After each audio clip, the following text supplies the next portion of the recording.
अस्सलाम वालेकुम स्टूडेंट्स, क्या हाल है? ठीक ठाक हैं? आपको अगर याद हो तो हम लोग पढ़ रहे थे complications of the blood transfusion, तो आप उससे ही कंटिन्यू करेंगे। तो मैंने आपको ब्रॉडली बताया था कि हम इसको दो तरीके से क्लासीफाई कर सकते हैं। एक तो जो आपके पास इम्यूनोलॉजिकल और नॉन इम्यूनोलॉजिकल है, और एक आपके पास इमीडिएट है और डिलेड है। तो आपको मैं इम्यूनोलॉजिकल पढ़ा रहा था, तो इम्यूनोलॉजिकल के अंदर इंपॉर्टेंट जो रह गए थे वो दो इंपॉर्टेंट रह गए, जिसके अंदर जो है प्लाज्मा प्रोटीन से रिलेटेड जो कि कॉम्प्लिकेशंस आ सकती हैं। बाकी आपको मैंने इम्यूनोलॉजिकल पढ़ा दी थी। तो ये दो इंपॉर्टेंट जो हैं कॉम्प्लिकेशंस जो कि आपके पास जो है प्लाज्मा प्रोटीन से रिलेटेड। तो एक तो सबसे इंपॉर्टेंट जो है एलर्जिक रिएक्शन, सबसे कॉमन होते हैं। एलर्जिक रिएक्शंस जो है, this is the most common reaction complications of the transfusion. जब भी आप ब्लड लगाते हैं तो अक्सर हमें ये जो है वार्ड से फ़ोन आ जाता है कि जी पेशेंट को फीवर हो गया है, पेशेंट का जो है ना उसको सर्दी लगने लगी। तो these are basically mild allergic reaction that are caused by the different plasma proteins which are present in the blood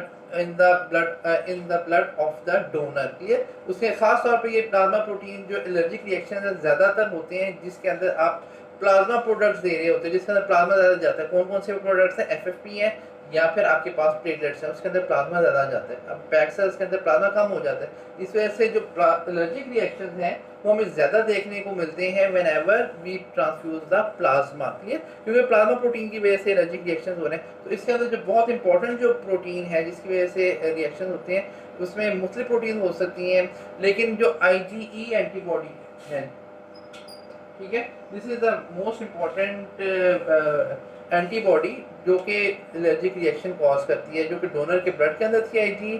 transfusion के बाद वो पेशेंट के अंदर गई, पेशेंट के अंदर जाके उसने फिर एलर्जिक रिएक्शन कॉज किया। इसके क्या सिम्टम्स होते हैं? जब पेशेंट को हम ब्लड लगाते हैं, प्लाज्मा लगाते हैं, तो उसका थोड़ा सा टेम्परेचर राइज कर जाता है, लेकिन 2 डिग्री से अबव नहीं जाता। मिसाल के तौर पे अगर 97.6 है तो 99.6 तक हो जाएगा, इससे ज़्यादा नहीं जाता। अगर इससे ज़्यादा जा रहा है तो आप दूसरी तरफ सोचो, वो जो आपको मैंने बताया पिछले लेक्चर में कि जो सीवियर हीमोलिटिक ट्रांसफ्यूजन रिएक्शंस हैं उसकी तरफ सोच सकते हो।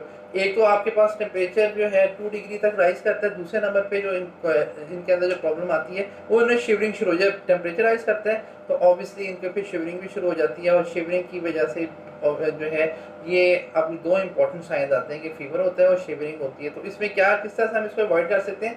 तो एट अ टाइम जब इस तरह का रिएक्शन आए तो उसको विजिलेंटली मॉनिटर किया जाए, और सिर्फ एंटीहिस्टामिन्स जो है वो आप इनको, क्योंकि टाइप 1 हाइपरसेंसिटिविटी रिएक्शन हुआ है, तो आप एंटीहिस्टामिन्स देके इसको जो है ना सप्रेस कर लेते हो और पेशेंट कंटिन्यू कर देते हो ट्रांसफ्यूजन। लेकिन ट्रांसफ्यूजन थोड़ी स्लो कर लेते हो, थोड़ी देर के लिए स्टॉप करो, स्लो कर दो, और आप एंटीहिस्टामिन दो, और पेशेंट का आहिस्ता आहिस्ता खुद ही सेटल हो जाएगा, फीवर भी सेटल हो जाएगा, और ये जो रिएक्शन आया ये भी सेटल हो जाएगा। ठीक है? तो इसमें जो है एलर्जिक रिएक्शन क्योंकि एंटीबॉडी से रिलेटेड की वजह से हुआ, इस वजह से हम इसको इम्यूनोलॉजिकल कॉम्प्लिकेशंस के अंदर ही काउंट करते हैं। इसके अलावा जो बहुत इंपॉर्टेंट कॉम्प्लिकेशन जो इसकी वजह से हो सकती है प्लाज्मा प्रोटीन की वजह से, that is a severe anaphylactic reaction. ये तो माइल्ड एलर्जिक रिएक्शन थे, सीवियर एनाफिलेक्टिक ये जो है सम टाइम बहुत डेंजरस हो सकते हैं, और इवन के लाइफ थ्रेटनिंग भी हो सकते हैं। क्लियर? इसमें क्या होता है कि पेशेंट के अंदर सीवियर एलर्जिक रिएक्शन होता है, एनाफिलेक्टिक रिएक्शन होता है, जिसके अंदर क्या कॉम्प्लिकेशन हो सकते हैं? पेशेंट को पल्मोनरी एडीमा डेवलप हो सकता है। क्लियर? इसी तरीके से पेशेंट का जो है ना ब्रोंकोस्पैज्म हो सकता है। क्लियर? इसी तरीके से एंजियोडीमा, पूरे बॉडी के अंदर स्वेलिंग हो जाती है इनके अंदर। उसमें क्यों किन लोगों में होती है? आमतौर पर जो है वो लोग जो कि IgA डेफिशिएंट होते हैं।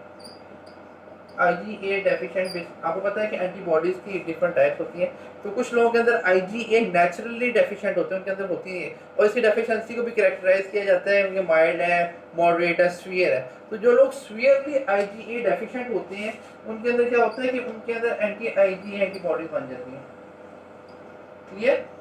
अब ये एंटीजन है नहीं, और आपके इनके अंदर नेचुरली अकरिंग ये एंटी-IgA एंटीबॉडीज बन जाती हैं। क्लियर? तो अब IgA एंटीबॉडी इनके अंदर मौजूद है। अगर किसी का ब्लड इनको लगेगा जिसके अंदर जो है IgA एंटीजन जा रहा है, आमतौर पर ये डेफिशिएंसी कितने लोगों में होती है?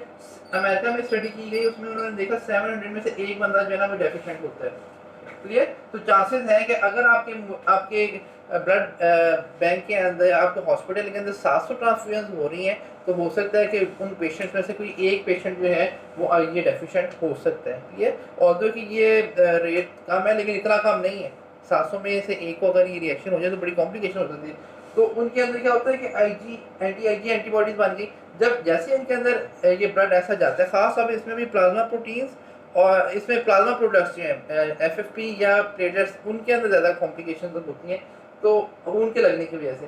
तो जैसे ही आपने इनको लगाया, क्लियर, जब आपने इनको लगाया तो क्या हुआ कि आईजी एंटीबॉडीज इनके अंदर पहले से मौजूद थी। एंटीजन या एंटीजन एंटीबॉडी रिएक्शन हुआ, और एंटीजन एंटीबॉडी रिएक्शन की वजह से इनके अंदर फिर जो है सीवियर एनाफिलेक्टिक रिएक्शन कॉज होता है, और वो फिर अल्टीमेटली समटाइम्स जो है कॉम्प्लिकेट करके पेशेंट की समटाइम्स डेथ से भी कॉज हो सकता है। ख़ास तौर पे अगर पेशेंट जो है, लेट्स सपोज कि सर्जरी हो रही है पेशेंट की, क्लियर, या पेशेंट जो है रात के टाइम पे ब्लड लगा दिया, पेशेंट नींद में था, ब्लड लगा दिया, जिससे मैं लास्ट में बताया था आपको कि आपको डे टाइम में, डे लाइट के अंदर जो है ट्रांसफ्यूजन करनी चाहिए।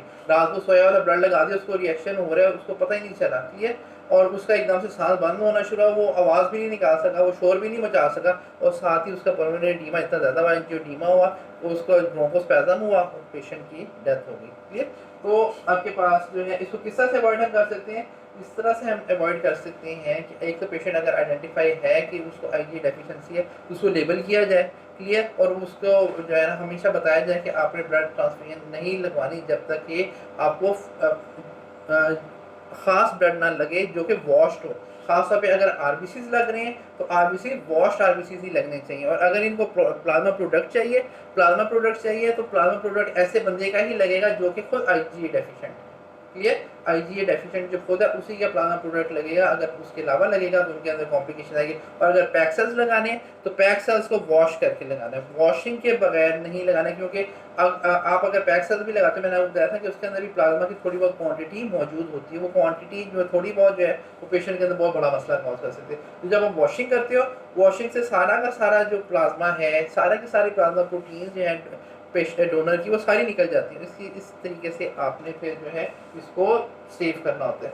प्लाज्मा प्रोटीन अगर किसी को फ्रीक्वेंटली एलर्जिक रिएक्शन हो रहे हैं तो उस कंडीशन में भी हम जो है वॉश आरबीसीज लगाएंगे, ठीक है, एलर्जिक रिएक्शंस के लिए भी, और फिर एनाफिलेक्टिक रिएक्शन को अवॉइड करने के लिए क्या करते हैं, वॉश आरबीसीज लगाते हैं। तो यहाँ पे आपकी इम्यूनोलॉजिकल कॉम्प्लिकेशन जब खत्म हुई, अब हम सेकंड स्टार्ट करेंगे, that are the non immunological complications. Non immunological complications जो हैं ऑफ द ब्लड ट्रांसफ्यूजन, इसको आप जो है दो तरीके से हम इसको फर्दर डिवाइड कर सकते हैं। एक तो जो इन्फेक्शन, ये सबसे इम्पोर्टेंट जो इन्फेक्शन। अब इन्फेक्शन के अंदर भी आपके पास इमीडिएट डिलेड दोनों इसके अंदर आ सकती हैं। अगर इन्फेक्शन की बात करें, डिलेड इन्फेक्शन, तो वो सारी की सारी इन्फेक्शन है जिसको हम अवॉइड करने की कोशिश करते हैं, क्लियर, वो जो कि हम इनके पेशेंट के पहले स्क्रीनिंग करते हैं, hepatitis B, hepatitis C, clear, HIV, syphilis, ये तो वो हैं जो कि आपके पास डिलेड, और इवन के मलेरिया भी आपके पास पहले दिन में प्रेजेंट नहीं करेगा, 3 से 4 दिन के बाद प्रेजेंट करेगा। तो ये सारी की सारी कॉम्प्लिकेशन, सारी की सारी इन्फेक्शन जो हैं वो हो सकते हैं। आपको मैंने इस अलग से पूरा लेक्चर भी बताया कि कौन से वायरस हैं, कौन से बैक्टीरिया और मुख्तलिफ कौन से फंगाई वायरसेस हैं जो कि आमतौर पर ब्लड के जरिए से इन्फेक्शन कॉज है, वो सारे इसमें काउंट हो जाएंगे। इसके अलावा बहुत important is the bacterial infection. ये जो बैक्टीरियल इन्फेक्शन हैं ये पेशेंट के लिए बहुत कॉम्प्लिकेशन कॉज करती हैं, स्पेशली किनमें ज़्यादा होती हैं बैक्टीरियल इन्फेक्शन, प्लेटलेट्स की ट्रांसफ्यूजन की वजह से। वो भी प्लेटलेट जो कि स्टोर प्लेटलेट्स, आपको पता है कि प्लेटलेट को स्टोर किस टेम्परेचर में किया जाता है, 22 टू 24 डिग्री सेंटीग्रेड। ये आपके पास रूम टेम्परेचर है, ये आइडियल टेम्परेचर है जिसके अंदर बैक्टीरिया बड़ा अच्छा ग्रो करता है, ठीक है। जब वो बैक्टीरिया बहुत अच्छा ग्रो करते हैं, और अगर आपने जो है बड़ी स्ट्रिंजेंटली बहुत सारे सेफ्टी मेजर्स नहीं किए ट्रांसफ्यूजन के दौरान में, तो हो सकता है कि इंट्रोड्यूस हो जाए ब्लड के अंदर कोई इन्फेक्शन। किस तरह से इंट्रोड्यूस हो सकती है? अगर आपके पास जो है आपने जब डोनर को प्रिक किया, क्लीन, बिल्कुल स्किन को अच्छी तरह से क्लीन नहीं किया, उसको ड्राई नहीं होने दिया, ठीक है, एयर ड्राई करना होता है उसको, जो है सर्कुलर मूवमेंट में आपने उसको जगह को क्लीन करना होता है, वो क्लीन हुई, ड्राई हुई, उसके बाद आपने प्रिक करना है। और प्रिक करते हुए अगर आपने जो है ये एहतियात नहीं की तो क्या हो सकता है, स्किन के कंटेमिनेंट्स जो हैं, जो नॉर्मल फ्लोरा है स्किन का, वो ब्लड के ज़रिए से बैग के अंदर जा सकता है, वो कॉम्प्लिकेशन का हो सकता है। इसके अलावा क्या हो सकता है कि अगर आपका बैग खुद जो है बैग इन्फेक्टेड था, बैग की क्वालिटी ठीक नहीं थी, मैंने